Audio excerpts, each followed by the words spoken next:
because we're trying to get back on schedule here, we're going to go into the next segment, but I know that Dr. Van Nessen will be here at the conclusion of the program. So if you have questions, you'll take questions from folks after the program? Great, thank you.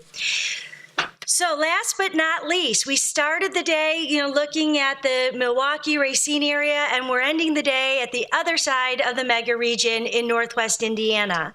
And we're going to be asking three of the fantastic supporters of our work to enter the stage. And I'd like to share Violet Sistaveras, who is the CEO of the utility NIPSCO NiSource. NIPSCO NiSource has been really, again, we talk about Paul Jones being at the table from day one. This utility has been supportive of our work. Prior to Violet taking the role of president, Jim Stanley was the first Indiana chairman of the Alliance. And Violet, you have really stepped up, and you have hosted business advisory meetings for the Alliance in Northwest Indiana. You continue to understand the important role that the Northwest Indiana has within the mega region, and with your support and the visibility of the company, it does a tremendous help for the Alliance. So thank you for that. And Mayor Karen Freeman Wilson, the mayor has also been very supportive of the Alliance. She brings so much expertise in terms of the renaissance that is happening in Gary, and there's really a lot of best practices that from around the mega region that can be shared and connect the dots in terms of what's happening where. We've been involved with the Gary Airport with looking at some redevelopment areas and some social programs there. And then we're very excited, and truly the reason that this segment came together is I was reading the newspaper when we saw that U.S. Steel announced its $750 million investment in its plant, and I said, we have to have them. So the phone calls started, and with Paul Vircher, we really appreciate you being here today. So a round of applause for our next three speakers.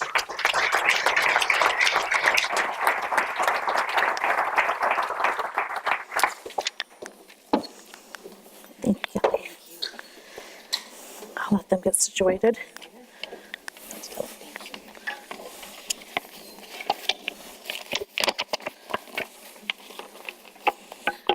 Thank you for that introduction, Kelly. It's great to be here. I want to make sure that I don't clash with both my mics. It really is a pleasure to be able to join you. It sounds like throughout the day you've talked about a lot of exciting things that are going on in the three-state area, and it's really no different in Northwest Indiana, as Kelly just talked about. Continuing to attract new businesses and continuing to reinvest in businesses that exist, including a significant announcement from U.S. Steel recently about their plans, is what you're going to hear about today. The work that the Alliance does under Kelly's leadership is important, and it provides a platform for connectivity that really leads to greater opportunities for all of us, and certainly want to thank Kelly and the organization for their continued great work. I'm honored to introduce the two major players in some of our recent success stories. So a little bit of a background, Mayor Karen Freeman Wilson. While I appreciate our personal relationship, professionally, what I would say about Mayor Karen is that she's the leader that I think all of us strive to become. For nearly 7 years now, the mayor has been the mayor in her hometown of Gary, Indiana, becoming the first female to lead the city and the first African-American female mayor in the state of Indiana. She's a graduate of Harvard College and Harvard Law School, and has served as the Indiana Attorney General, the director of the Indiana Civil Rights Commission, and the presiding judge of the Gary City Court.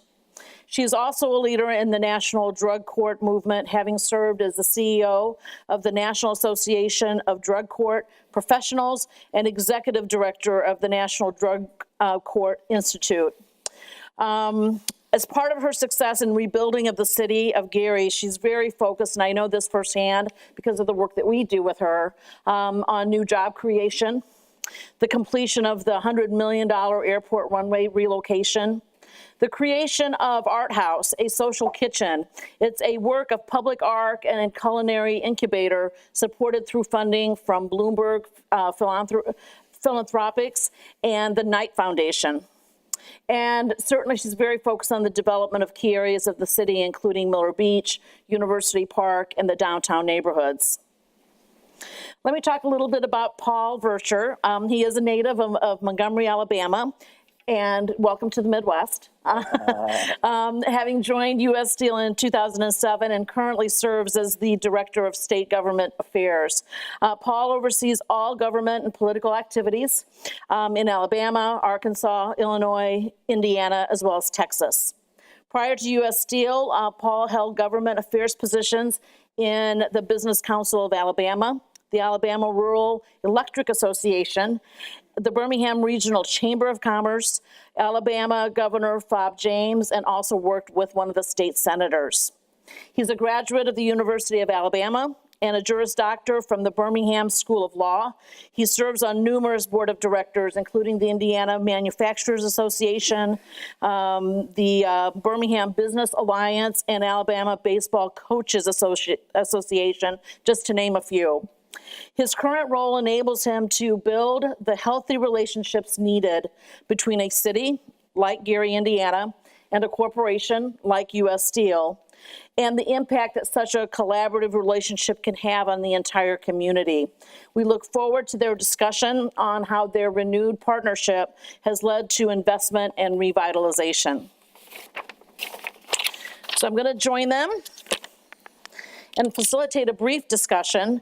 As I'm getting settled, what I thought I would do is maybe just ask both of you to make a few brief comments, and then we'll get into a couple of questions, and hopefully also allow for some time for audience questions, and then we'll definitely, I'm looking at Kelly, we'll work really hard to stay on track. So Mayor, why don't we start with you and any opening comments you might make? Well, first and foremost, I want to thank Kelly and her team for allowing me to be a part of what we all know to be an extremely important conversation.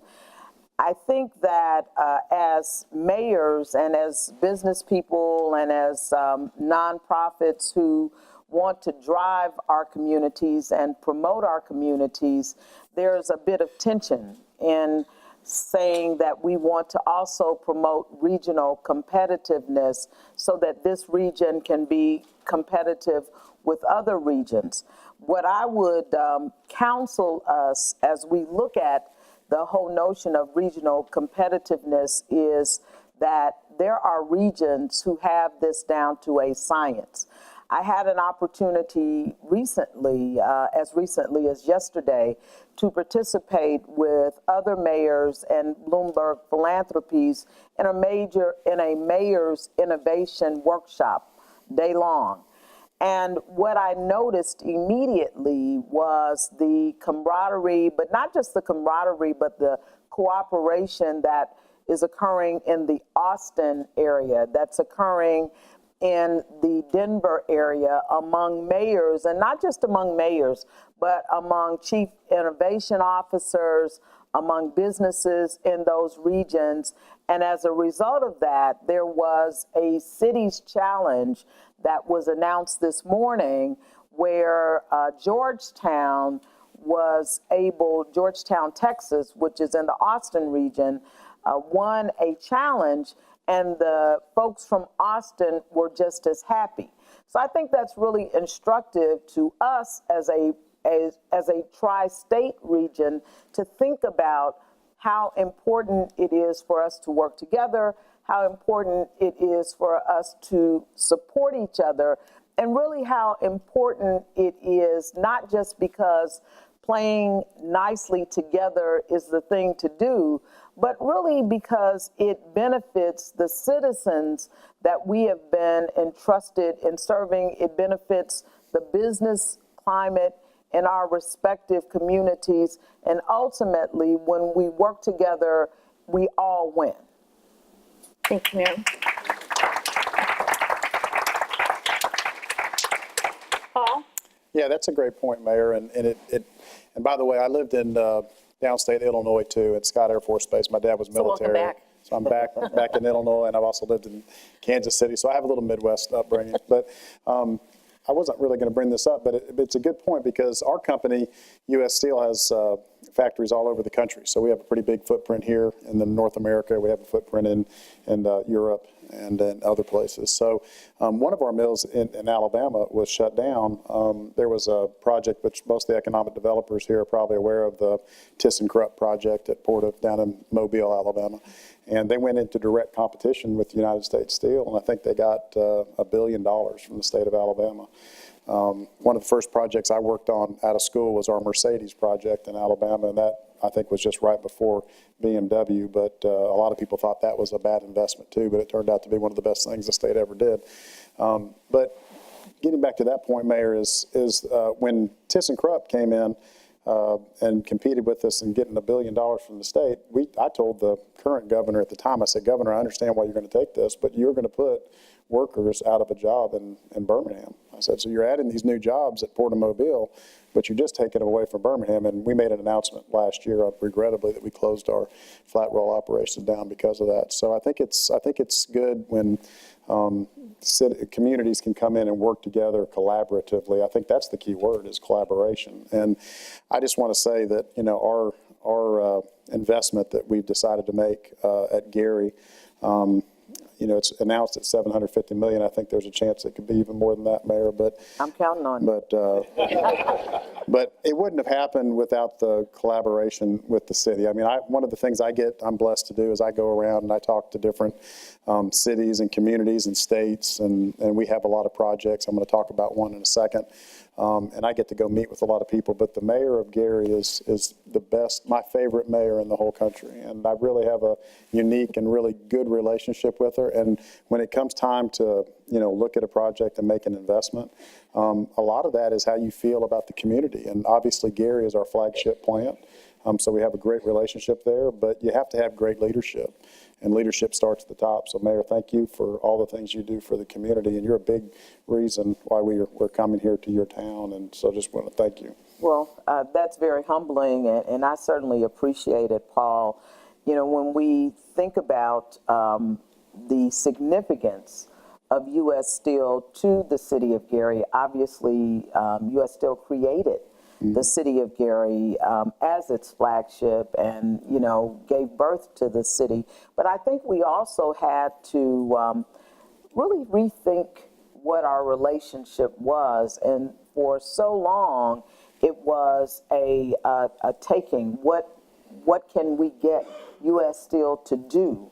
But I think when we thought about how we might add value to the partnership, I think it made us a better partner and ultimately gave more value to you from a corporate standpoint. And it's not that there won't be times when, as Vi knows, that we won't go to our corporate sector and say we need or we'd like to see or we'd like to do to create that value add in the city. But I think that can't always be the conversation. That's right. Yeah, great conversations, and Paul, I'll agree with you wholeheartedly. She's one of our favorite mayors too. And Mayor, to your point, partnership has to be a two-way street. And you know, sometimes we can get off track, but collaboration, I think, only happens when there's a little bit of give and take at various points along the way. Well, as someone very much interested in economic development, certainly in northern Indiana and really the entire state, I have to ask this question first. That first initial meeting, it's an inquiring minds kind of question. That first initial meeting, how was it? Who was there? What were your objectives? And what were you able to leave coming out of that initial conversation? So it was a very interesting meeting because while we had had a meeting that Paul was not in with a number of the leadership team in Pittsburgh, when the National League of Cities met in Pittsburgh, we just reached out to say, we'd like to come in, we're going to be in town, we'd just like to sit down and have a conversation. So that was sort of the precursor, I think, to the next meeting, which occurred late 17, early 18. And so, you know, my question was, where have you been? And it was in a very respectful manner because we were glad to see them, but it still was a way of us sort of saying, you know, there are ways that we thought we could have been helpful, and there are ways where we thought you might have been helpful that did not involve money. And so we wanted to kind of reset that relationship that if nothing else happened, there would at least be a rapport where I could pick up the phone and call Paul, or pick up the phone and call the plant superintendent, or pick up the phone and call someone else in or out of Northwest Indiana or Pittsburgh to develop a rapport that would be lasting, that would really transcend any monetary investment.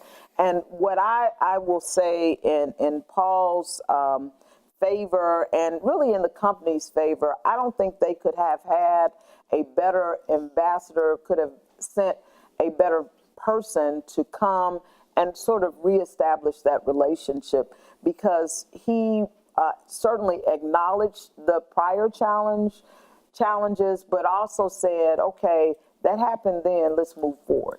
And that was well received by our team.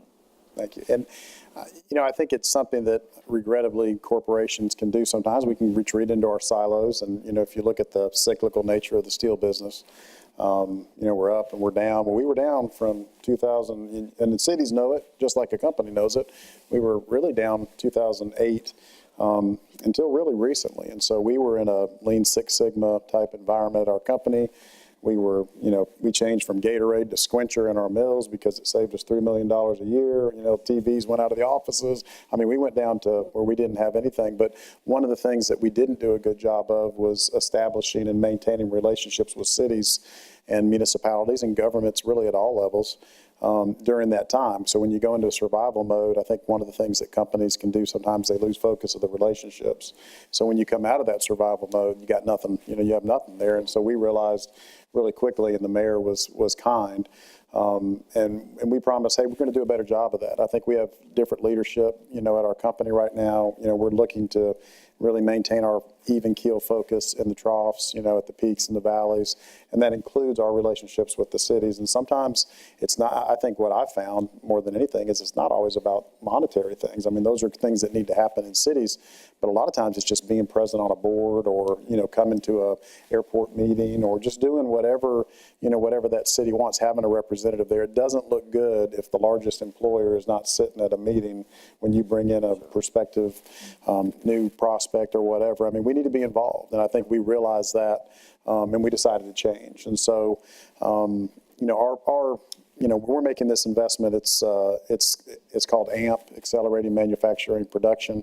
It's an asset revitalization project. And the kind of thing that's really neat about it, that's different than a lot of other investments, is that we don't create new net jobs. So everybody, all the economic developers know the big metric, you know, when you go out and you get money and investments is you know, it's for incentives, it's all about job creation. Well, we don't create jobs. Mm-hmm. But what we do is we stabilize the 3,800 employees that are at Gary right now.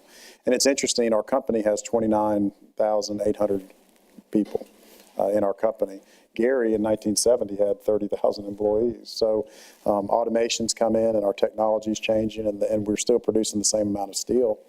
U.S. Steel's, you know, to put it in kind of perspective, you know, we make about 22 million net tons of steel a year. That's what U.S. Steel produces. The United States produces 100 million tons. China produces 1 billion tons. So, and there's a $2 billion overall steel capacity in the world. So it just kind of puts that into perspective of where we're at. Yeah. So if not jobs, Mayor, let me ask you, what are you seeing as some of the key benefits of U.S. Steel's AMP program as it pertains to the city? So there are two aspects to that. While there are no new net jobs, we know that their workforce is ready to retire, a number of them. And so we do see the job opportunities that exist, maybe not today, but next year, 5 years, 10 years from now, to have that stability. Yeah. For 3,800 jobs. Now we can train, we can work with Ivy Tech and other local educators and educational institutions so that our young people will be ready for those jobs as the workforce retires. But in addition to that, the investment that is going to occur will add to the tax base for the city. And the question for us became, how does that happen? And we spent a lot of time crafting what that would look like so that there would be a benefit for U.S. Steel, obviously, but that there would be an immediate benefit for the city. And that has not always been the case in economic development because of the way that incentives have been structured in the past. So I think that was the win for us, particularly given our financial challenges in the city. We had to look very carefully at that, both how that would impact our bottom line immediately, but also how our citizens would receive that type of idea. Great, thank you so much. And Paul, it's hard for me to have a steel representative up here and not ask probably a question that many folks in the audience have, and that is just the impact of tariffs. Not the political aspect of it, but maybe if you could speak to impact that it's having on your industry and maybe U.S. Steel specifically. And then I'm hoping to have a few minutes to go to some questions from the audience. So please be preparing for your questions. And let me just add one thing to what the mayor just said. So AMP is a $2 billion project over a 5-year period. So our company is going to invest $2 billion over 5 years to revitalize existing machinery. So the thing when we were talking to the mayor and Gary and the other places that we went to all of our business operating locations, is we have redundancy in most of our product lines. And so these investments could have gone anywhere, but where they go is going to be the most stable part of our company. So it was really a big deal. And for Gary to continue to be the flagship, that was really important because Gary doesn't shut down in lean times. Our other plants shut down and idle, and there's nobody working. So Gary kind of gets when that happens, everything comes to your flagship. So I think that's important. The mayor realized that, and we just appreciate her working with us. On tariffs, so, I've heard some of the comments about tariffs. Obviously, steel companies benefit from tariffs, so I sit up here today as a beneficiary, and I make that caveat at the beginning. But I think what you have to do on tariffs is you have to ask yourself a question. Is steel something that the United States needs to produce? If you answer yes to that question for whatever reason, then you have to have tariffs, because over the last, we can go back to, 4, 5, 6 different Republican and Democratic administrations, and China and Russia and other countries to a certain extent have been violating ITC trade rules. So, at a real low level, there's rules that everybody has to play with to make sure steel can be globally competitive, not to give one person an advantage over the other, but just make sure that there's a level playing surface. If you believe that steel, the United States has an interest in having a strong domestic steel industry, then you have to have the tariffs, because the people are not going to stop cheating. And they come up with new and creative ways to do that. China stole a lot of our trade secrets at U.S. Steel, and then they put those secrets in the marketplace working against us, and they manipulate their currency, and they do transshipping and just a number of other things. I've compared it to a whack-a-mole game. Mm-hmm. So as soon as you do one thing, the other head pops up, and you hit that one, another head pops up. And at a certain point, the number that I put out there, America produces 100 million net tons a year. It's a $2 billion capacity. China in 2016 was exporting more than the whole United States domestic steel industry produces. So you have something that's not going to change there. And if you lose your steelmaking, ability, then you have a national security issue. So 232 is an instrument that the president has at his disposal, but it's a 9-month process from the U.S. Department of Commerce, and they study the issue, and they come back with a recommendation, and they recommended that the president take some action. He took a 232 action. We're glad he did. Our business went up.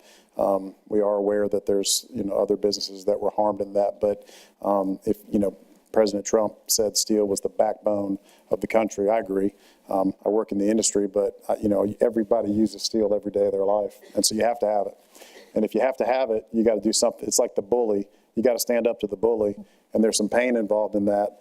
But eventually, you have to do something about that. And that's kind of what happened on very simplistic terms. So I know we're at 5 minutes, so I'll be Well, quiet. I, for one, appreciate just the clear and direct response, because I think many industries are still kind of in a wait-and-see mode, so it is interesting to hear you're pretty emphatic that they're needed and a good thing, so thank you for that. If you want a robust steel industry, you have to have it. All right, we have 5 minutes.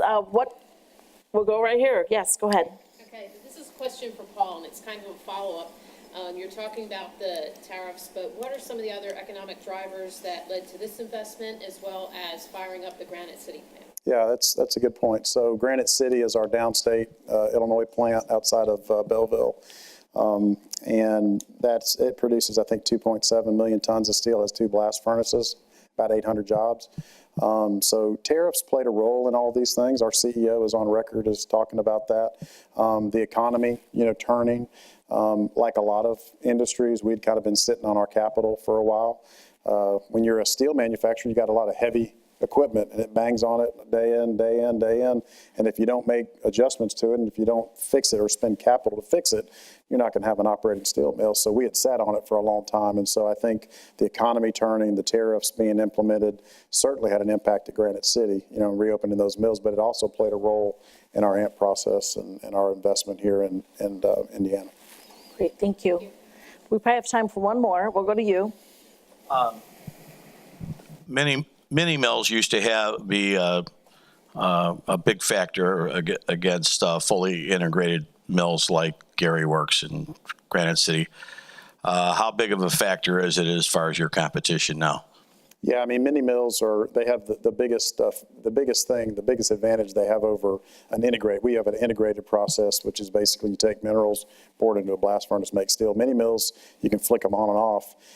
So in the cyclical nature of our business, when you start to hit a downturn, a mini mill can just turn off that electric arc furnace. Blast furnaces, you can never totally idle a blast furnace because you have to spend $7 or $8 million to restart it when you do that. So you can't totally turn it off, so you low idle them. It's very inefficient. And so the biggest advantage that a mini mill has is just the flexibility. That's a big driver there. But we do have a mini mill plant, our first one that will come online. Cost per ton, though? Yeah, I mean, it depends on that. That's a bigger question, but it's significant. Yeah. All right. Well, we're going to go ahead and wrap up. Please join me in thanking Mayor Karen and Paul. And we'll turn it back over to Kelly. Oh, thank you. Thank you very much. Mayor. Thank